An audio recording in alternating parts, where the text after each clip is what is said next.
I'm Ryan MacDonald. I'm Rich Gallup. Welcome everyone on the spot. And we're live. That's right, we're live once again, and this time we're on time, baby. I love it. 4 o'clock. Yes. You had us a little worried, but you know what? We still made it. Yes, that's right. Yeah. I actually sat down about 5 seconds ago and turned on the mic, so everybody was like, that's a good thing. Yeah, it was pretty good. I was going to start without Ryan, but you know what? I didn't get to. But either way, let's go ahead and hear about what the show we got going on today is. We got some great stuff today. We're going to start off. You guys want to see more of the GameSpot offices, so I'm going to take you on a tour of GameSpot Live, which is pretty much a lot of it you can see right now in the shot. Pretty much where we're standing. But there's more to us. There's a lot more to us. You can see that. And then, Ryan, after that, you'll be here with Ricardo Torres talking about Dead or Alive Ultimate. It's a good game. Dead or Alive Ultimate is going to be awesome because it is the first big-time 3D fighter that is going to be fully online. When we say online, you guys don't have any idea. They're finally going to do the whole virtual arcade thing, so it'll be more than just 2 people meeting up in a room and fighting against each other for a few rounds. It's going to actually be like 6 people. So, but we'll let Ricardo come on and tell us all about that. And then Ricardo's going to tell us about another game. Yes, Ricardo's going to be telling us all kinds of good stuff today. But there's also some other fun stuff, right? Let's see, we got Ricardo with Phantom Brave. That's right. Tim Tracy will be here to show us a great way to get some retro gaming on for cheap. It's really nice. It's these cool little handheld things. And there'll also be an interview with some gentleman from Ubisoft for the Black Arrow actions. Tom Clancy's latest game. It's going to be awesome. It's another one of those long titles. Tom Clancy's Rainbow Six 3. Black Arrow. Looks Yes. like a good game. Also, during all of this, Alex Navarro is waiting to take you guys on in Rally Sport Challenge 2 via Xbox Live with the ID tag of Game Spotting. Game Spotting. That's GameSpot TING. Just like you see every Sunday on the site. Look for that name, add them to the friends list, challenge them, play some games. We'll see what you can do live playing Rally Sport Challenge 2. Also, we got a little special thing right there. Yeah. What's that you got in your hand? This is the GameSpot to Go E3 2004 DVD. This is actually the final product that is actually shipping right now. So if you already pre-ordered it, you'll be getting it in the mail. If not today, I think it's like pretty much now anyway. So it's going to be hitting your house if you already pre-ordered it. If not, I highly recommend checking it out. We're going to have a couple clips, something we usually don't do.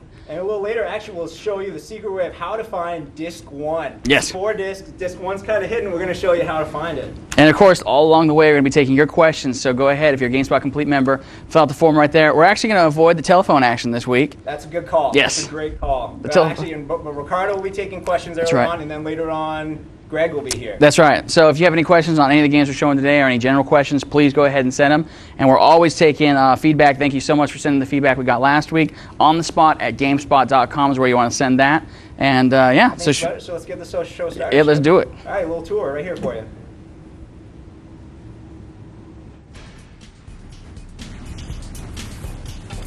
Hi everyone, welcome to your next stop on the GameSpot office tour. And what part of the office do I know better, maybe the kitchen, than the GameSpot Live area? So what do we got around here? Here's my desk. Sorry it's not neater, but we got the quiz droid, we got the trivia robot, we got a computer, Celtics 1984 World Champions. This year's the year, right? Well, anyways, moving on, we got... And well, look who's sitting right behind me, but our own Tyler Weingartner. Tyler, just wave. You're not mic'd, so we can't hear you, but that's all right. Tyler's working on top secret stuff we can't show you right now. That's okay. If you look over Tyler's shoulder and my shoulder, you'll see our studio.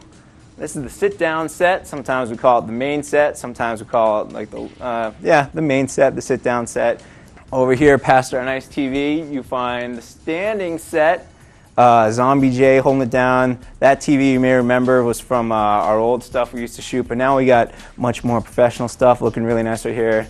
Nice little flat panel, good stuff. Here's our green screen, which is really cool. We're actually in the middle of making a like a Who Framed Roger Rabbit-esque movie starring Ryan Davis and Jeff in an animated turtle. It's going to be really good. It'll probably be coming out in the fall, I think, maybe spring 2005.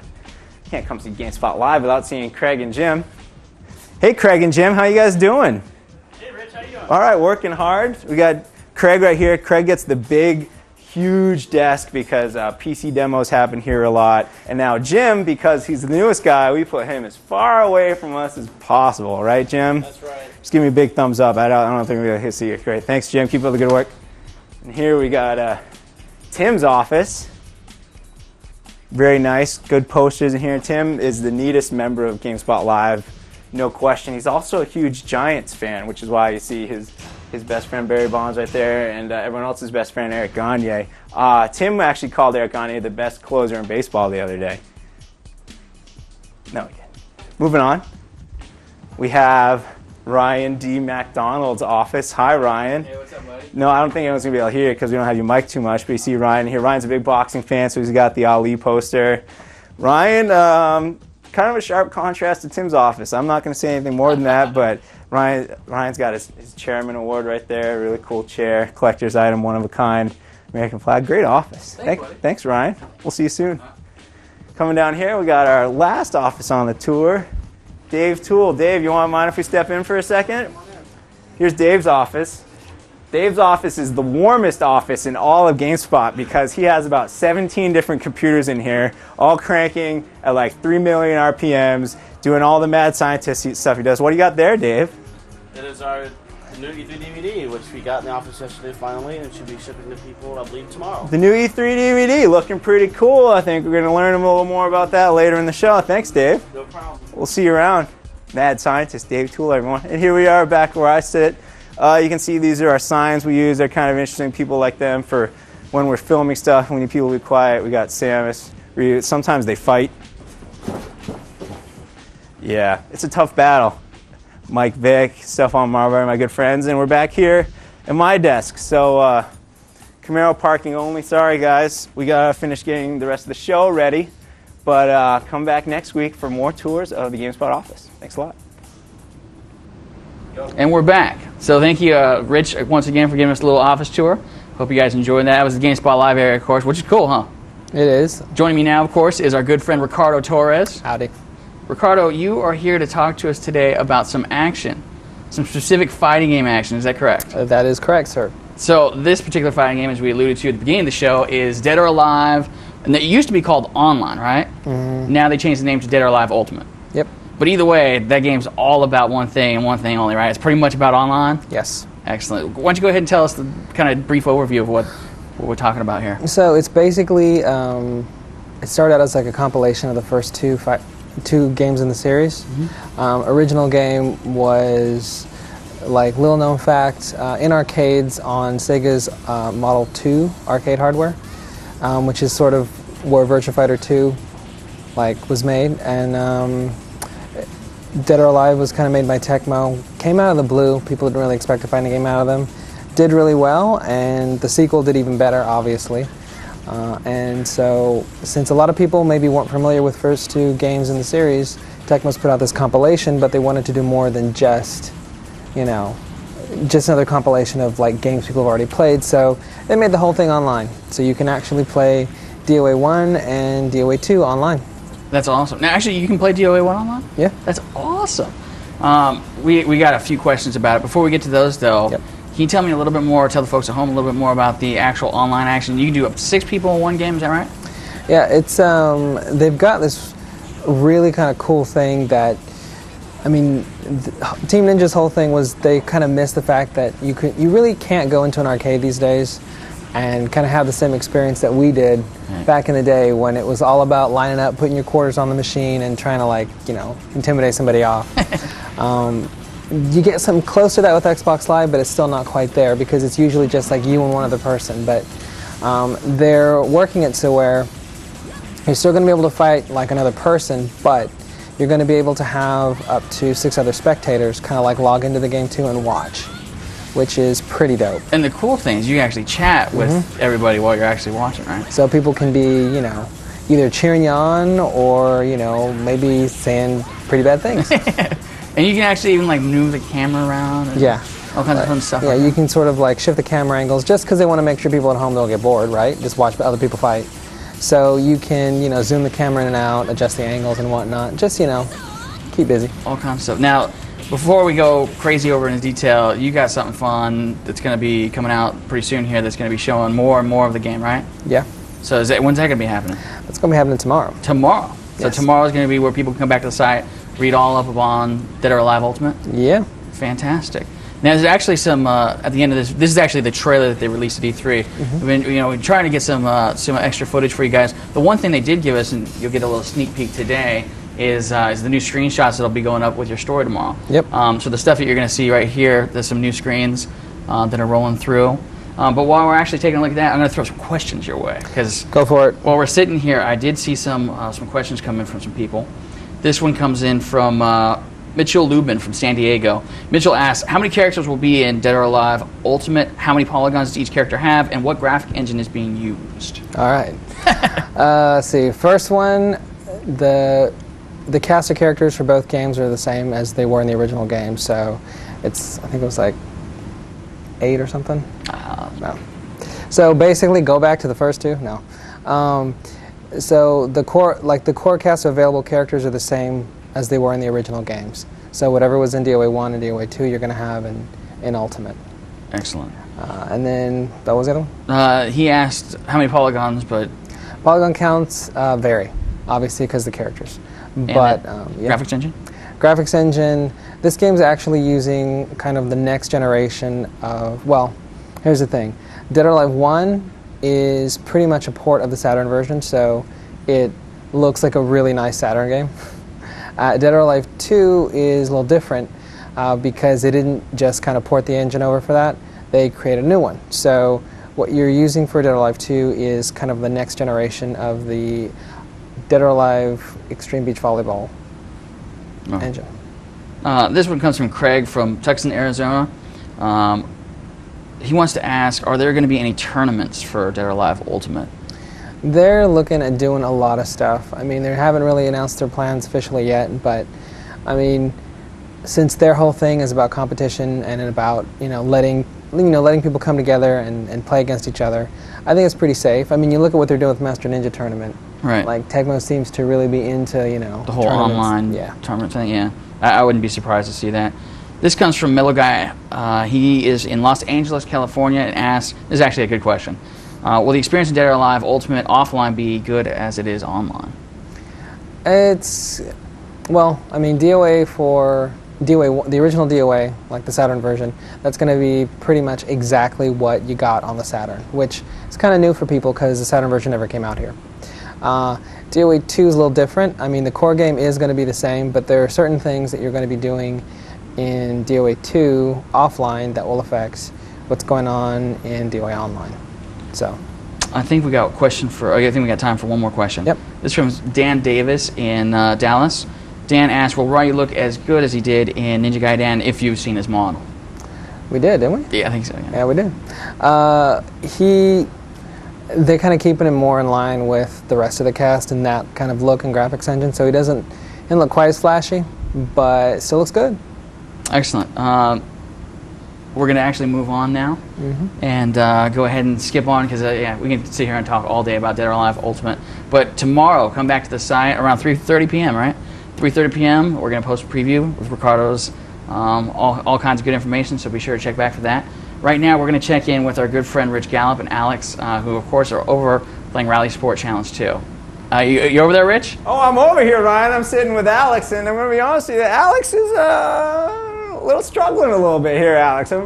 This is your second race. You're playing three people right now. We got Greg Hammer, I'm guessing, in a nod to Greg the Hammer Valentine. We got someone like Red Eye 666, and we got someone, what was it? Made the Master. Now, your first race was on the rally course, and you're doing pretty well. One of the three took off immediately. They're gone. Yeah, I never had a chance against that guy. You're second place, running strong, and you hit an end of you hit like a fence pole, and that was it. Yeah, that was the end of it right there. I'm going to change the settings now. Yeah, it's just, I'll be honest with you, I haven't played this game probably about a month. Been playing more Colin McRae recently. Oh, that's going to mess you up a little bit? This is a different kind of game. This ain't the same kind of game that Colin McRae is, and you gotta kind of readjust yourself. I'm okay with that. So then you left the rally course and you went to Argentina, and you were hot out the gates. You were flying. You did all right. You were in first place, cruising along for a good mile, half a mile, tenth of a mile, 5 feet, something. Yeah. And then someone came up from behind you and T-boned you, and you went off a cliff. And that was that. That was the end of that. Some jackass decides to ram me from behind, and that's the end of that. Thanks. Yeah. Thank you. That's not cool. We'll let you play another race with these guys, and we'll move on to some other people. Now, if you want to play against Alex, he's setting up some races under the username GameSpotting. This is, of course, Rally Sport Challenge 2. We're going to get this other race underway. Ryan, Phantom Brave, how's that looking over there? Phantom Brave, that's actually why I got my good man Ricardo Torres sitting here, since he's the one that actually plays all these games and gets to tell us all the fun stuff about them. So, Ricardo, Phantom Brave, what is the magic with this game? Magic is, if you like 2D strategy games, this is probably what you've been waiting for. It's by Japanese developer Nipponichi, who most folks know from like Disgaea and La Pucelle. It is this really cool turn-based strategy game that actually managed to do a lot of innovative things, which, you know, it's really good to see, because I mean, people haven't really been putting too much effort into 2D anymore. Right. You know, it's just kind of like done, over with, just leave it for the GBA. But this has, you know, this has a lot of the kind of the Disgaea flavor, in that you have really detailed big sprites with some polygon stuff going on, special effects, some modern touches just to kind of keep it fresh, and a really crazy and deep combat system that, you know, isn't really like anything you've seen before. Really? Yeah. Now, for somebody like me that, you know, I don't get a lot of 2D RPG going on. Yeah. Is this something that's going to appeal to me, or is this something that's just for the hardcore? It's a change of pace. I mean, I think we're at a point now where, you know, people could stand to, you know, change up their diets a little bit, try something new. It's got kind of a deep combat system, but one of the best things about it is it holds your hand at the beginning, and it kind of eases you into it. So you'll get the basics down, and it does get to be a lot more complicated later on. But once you have the basics, I think you can stay with it. You can hang. Well, now, when is this game actually going to be coming out? It's coming out August. August. Mm-hmm. The build that we're looking at here, is it pretty much representative of what's going to come out? Still kind of early. Really? It's like what they're calling like a preview version of it, so it's not super done, but it's close. What about the voice work and stuff? I heard some stuff in there. Voice work, I think they're still polishing out, but that's probably pretty far along. Really? Now, this stuff that we're checking out here, what is this, a little cutscene? Yeah, this is like one of the nice little like vanity sections they've got, just to show off the really gorgeous 2D art they got in the game. This is pretty much the way the story's told. You have a lot of cinemas and a lot of conversations between characters. I mean, it's kind of old school in that way, because, you know, back in the day, just a lot of talking. I got a question for you, if you don't mind taking it. Go crazy. This comes from JoJo in California. He asks, will the leveling be like it was in Disgaea? Will we be able to get past the level 100? Oh, God. Lord, man, I didn't get that high. No, not sure. The game is not out yet. We Yeah. will tell you when we get further into it, but that's a good question. But it's similar to Disgaea, but it's kind of a different system, because this time you're controlling phantoms. Like, you play this little green-haired girl, and she's actually not so good at the fighting, but she's really good at like summoning like phantoms. I gotcha. So I was checking it out earlier, and it was like, I mean, it seemed like there's a whole lot to it. Yeah. It seemed like it was pretty involving. So, alrighty, I think we're gonna go ahead and check in with. We actually recorded this thing a little while ago. There's gonna be some stuff that Tim's gonna be showing us, some controller action, some classic gaming. I think gonna be some fun stuff, and I think we're gonna be ready for that. I'm gonna go ahead and check these questions real quick though, and take a look at it. I know they're pouring in, so thank you so much for sending them in. This one goes to Alex Navarro. Do you hear that over there, Alex and Rich? I hear nothing. I can hear it. Excellent. This comes from, and I'm so sorry, I'm never ever going to pronounce that name right. I'm sorry. This comes from Illinois. And the question is, where's the big rigs, Alex? What? What do you mean, where's the big rigs? He's a fan of your big rig video review. Well, that's great, but what do you mean? Where's the big rigs? I ain't playing no more big rigs. I ain't never playing that again. And no one should. For those of you that don't ever play that game. For those of you that don't know, Alex Navarro is one of the elite people here at GameSpot that have gotten to do a lot of bad video reviews. Bad meaning good, except for bad games. So if you haven't seen it, check out the Big Rigs. Is it called Big Rigs? What is it called? Big Rigs what? Big Rigs Over the Road Racing. Big Rigs Over the Road Racing. I'm going to take this opportunity real quick, like, just to say something about that. That game, to many gamers, is like their Kennedy assassination. Like, that is just like the moment, like, the second that review went up, everyone remembers where they were, they remember everything, and it's like, I keep getting questions about it. It's a terrible game, people. Don't let it run your lives like that. We actually do see don't focus on it. We actually do see quite a few questions coming about the Alex Navarro and the Big Rigs action, how that all came about. But right now, we're actually going to check in with Tim and check out some classic gaming on New Age controllers. Go ahead and take it away.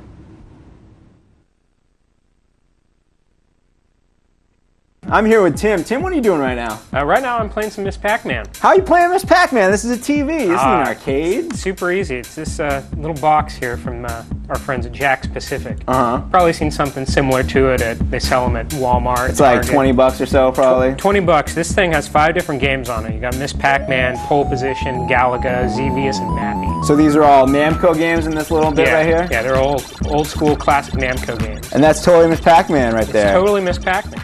And if you want to switch out of games, just press one button, put out to a main menu, and there you go. Let's play some Mappy, sure. Mappy. So how do you hook this up to the TV exactly? There's 2 little wires that commonly known as your yellow and white. Oh, okay. You got it. RCA cables. Yeah, RCA cables. You got a video and an audio. Mm-hmm. And most TVs have that front input. Just plug it right in there, and you're good to go. So that's cool for the Namco games. What other versions are we talking about here? I heard something about Mortal Kombat, maybe? Yeah, there is a Mortal Kombat one in the works. So we haven't seen much of it. We actually haven't seen it at all, but the word's out there that it's coming. There's also this one, which is an Atari Paddle. It's got a whole bunch of Atari 2600 games. And this has 2 controllers. 2 controllers, so it's a 2-player. Very cool. And what do we have here? This is another different one. It's a pinball game. Mm-hmm. There's 3 different pinball games on there. You got your flippers on the top and at your thumbs. You got a fully analog plunger. And then if you smack the side of the controller, you get nudge action. So you straight tilt the pinball table right there. Tilt the pinball table, just like that. Oh, that's cool. Well, to demonstrate how easy this is to use, why don't we play some Warlords on the Atari machine? Let's do it. So I'm just going to hook this up right to the front of my TV. Tim, you can hit the power on it. Switch my input. And there's some Atari. There we go. Sweet. Let's play. Let's do this. All right, cool. Well, we're going to play some Warlords. And while we do this, I'm going to send it back to Ryan. Thanks a lot, Tim. Hey, you're welcome. And I'm totally going to own you at Warlords. Yeah, right. Joining me today, we have some friends from Ubisoft here in the studio. They're going to be showing off the latest in the Tom Clancy universe. Why don't you go ahead and introduce yourself and tell us what we're looking at today? My name is Mike Jeffress. I am the brand manager for the Rainbow Six series. Happy to be here. Fantastic. What are we taking a look at? We're looking at Tom Clancy's Rainbow Six 3 Black Arrow. Right on. Now, for people that are big fans of Tom Clancy's series, this is one of the biggest Xbox Live games was, of course, Rainbow Six 3, right? Yes, it still is.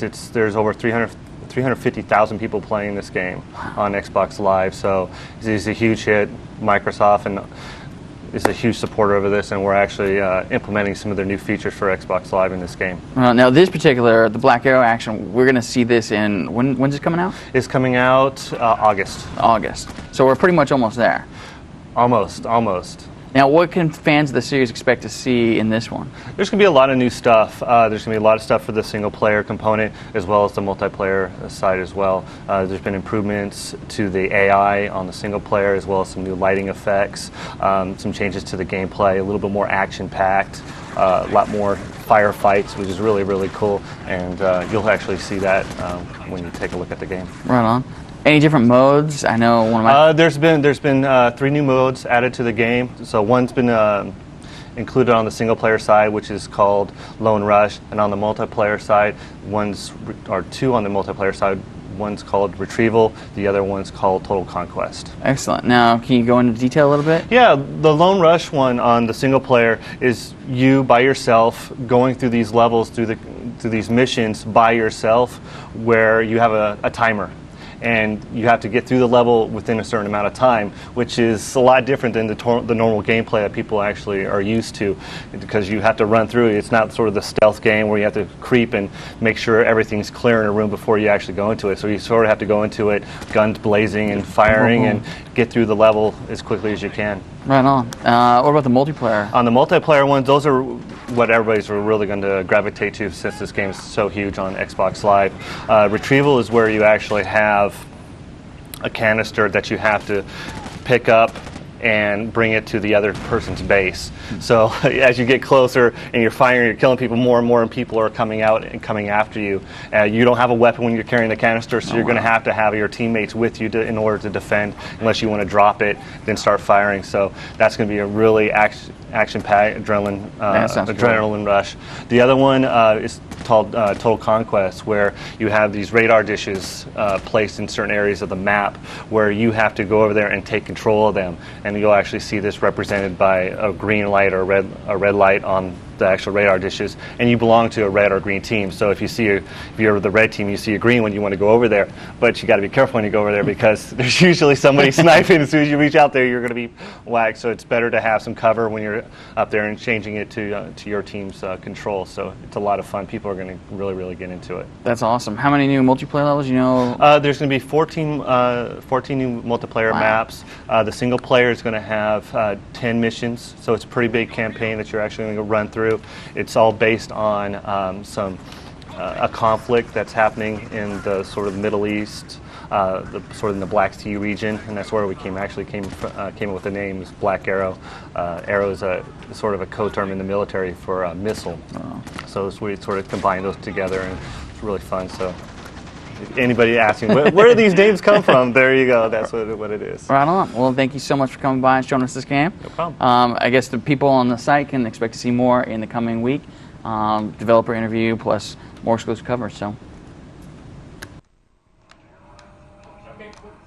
All right, we're back now here with Alex, Rally Sport Challenge 2. Now, in case you're looking at this time right now on the screen, you're seeing Alex's 4th out of 4. I told Alex to take a dive because I was worried we weren't going to get live footage on the air and that the race was going to end right when we came back. So the timing worked out. I said, Alex, could you drive into that pond for me? And Alex, you said... Apparently I said yes. And he did. I really appreciate it. How are you doing this time around? You doing any better? Or? Oh, I'm doing swimmingly. Thank you, Rich. Wonderful, wonderful. Now, the guys in the booth are telling me to make an apology when the show started. We have these new mics, and they have off, on, and in the middle. They're standby. Who put standby in a mic? I was on standby, so if you thought your speakers were broken because I was sounding a little echoey, that's my bad. But speaking of bads, Ryan, I think the city you're thinking of is Tucson, Arizona, right, Ryan? I apologize greatly, Craig. It is, in fact, Tucson, Arizona.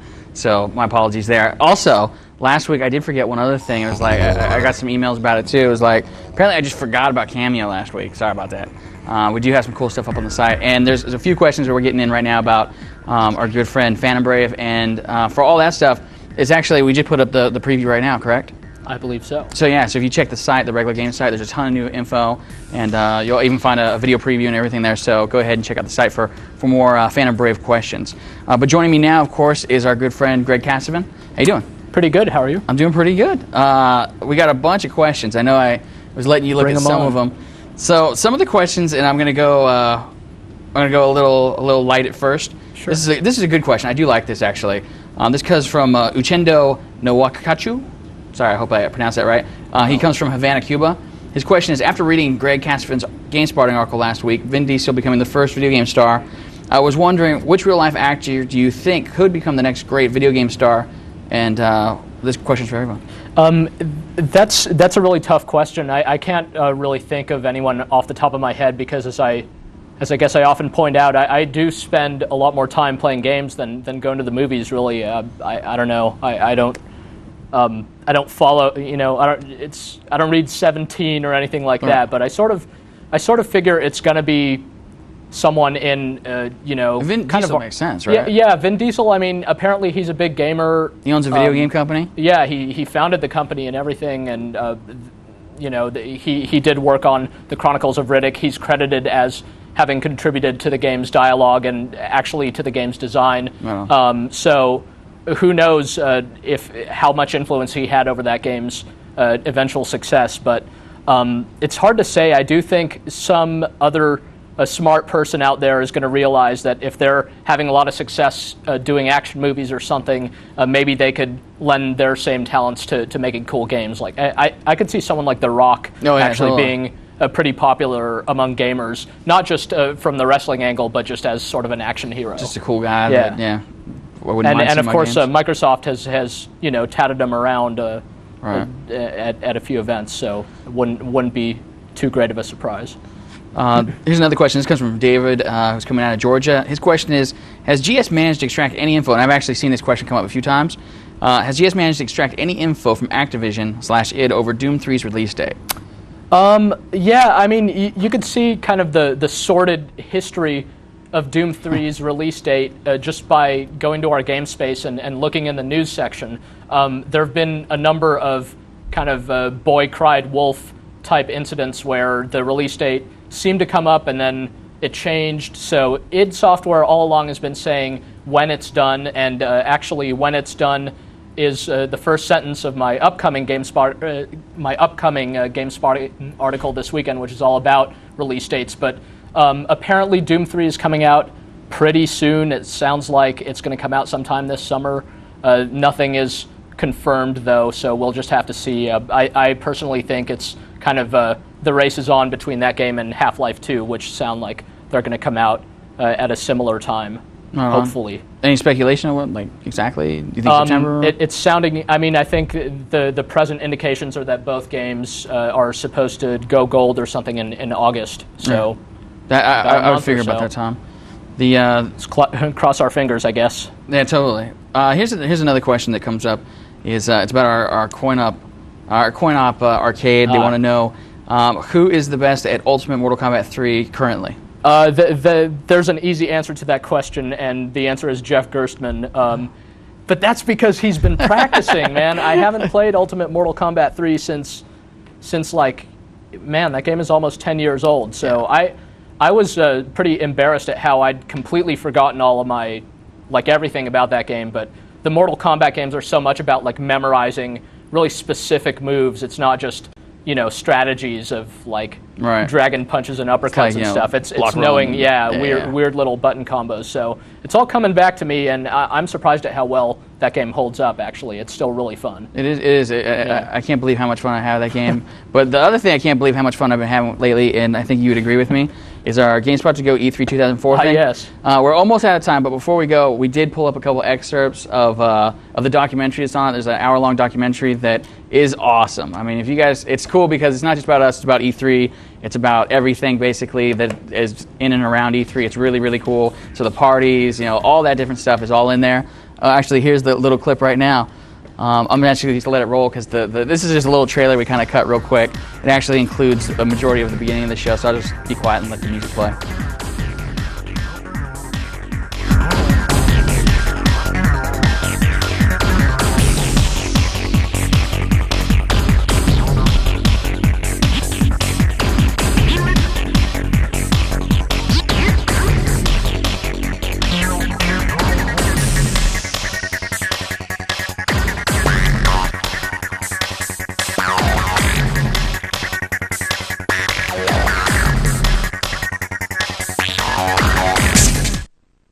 Documentary, we just basically pulled out the first minute of the opening and dumped in a few of our favorite shots in there and give you kind of a taste of it. There's a ton of cool stuff in there. We're actually going to use an excerpt of you talking about the whole Booth Babe thing, it's an awesome section, but we have one more clip that we're going to show you before we go, and that is of Rich Gallup.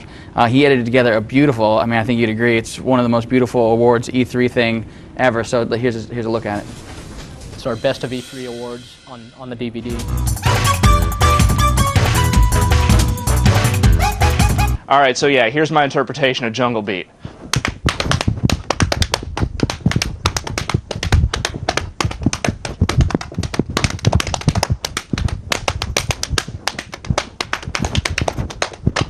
It's a platformer with drums. What?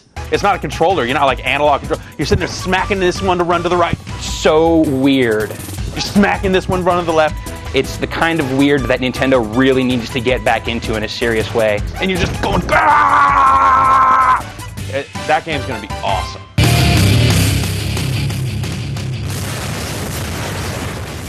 So we picked Mech Assault 2 as our best Xbox game and best shooter game, which came as a surprise to a lot of people who were expecting to see Halo 2. Halo 2, of course, looked great at E3. They let us play one, kind of capture the flag map for a little while, and that was fun, as capture the flag shooters tend to be. But Mech Assault 2 was the Xbox game that impressed us the most at the show. We got to fight against these huge towering mechs, which you can now get out of, and you can jack other players for their mechs. And Mech Jack! And the scale of the battle, the carnage that's happening on the battlefield, it really outclassed pretty much every other shooter at the show. So the one thing they definitely wanted me to do, and they even wrote it up here, is to make sure I show you how to find disc 1. It's actually not that big a mystery, but it's a 4-disc set. It is beautiful. If you have never seen this, I guess you haven't because it's just shipping right now. But yeah, I couldn't be prouder. This is, I guess, this is our 4th disc, is that right? Yeah, this is our 4th disc. Compilation set, and so yeah, it's beautiful. But disc 1 actually is hiding right behind here. A little cool pull-out thing that comes out and shows you what is on all the discs. But yeah, so there's where disc 1 would be hiding. But of course, we pulled it out so we could pull some excerpts. So before I go, I'm going to toss it over to Rich and check in with him one last time. Rich, take it away.